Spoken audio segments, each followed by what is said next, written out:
গণসংযোগ আমরা নির্বাচন সামনে গণসংযোগ আমাদের চলছে। আজকে আমি রংপুর শহরের বিভিন্ন মার্কেটে ঘুরছি, ব্যাপক সাড়া পাচ্ছি আল্লাহর রহমতে। ছাত্র, জনগণ, ব্যবসায়ীরা সবাই একটা পরিবর্তন চায়। বাংলাদেশ পরিবর্তনের মুখে দাঁড়িয়ে আছে। জুলাই অভ্যুত্থানের মাধ্যমে আমরা মুক্ত স্বাধীন পরিবেশ পেয়েছি। এখন সুন্দর মানবিক বাংলাদেশ গড়তে চাই আমরা। একটা বৈষম্যহীন বাংলাদেশ, যে বাংলাদেশের স্বপ্ন ছিল আমাদের শহীদদের স্বপ্ন। আমরা একটা সুবিচারপূর্ণ বাংলাদেশ চাই, দুর্নীতিমুক্ত, চাঁদাবাজমুক্ত বাংলাদেশ চাই, গণতান্ত্রিক বাংলাদেশ চাই।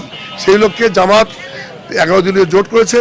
সেই ঐক্যজোটের প্রার্থী আমি রংপুর সদরের মাহবুবুর রহমান বেলাল, দাঁড়িপাল্লা মার্কার পক্ষে আমি গণসংযোগ করছি এবং সবারই ব্যাপক সাড়া পাচ্ছি।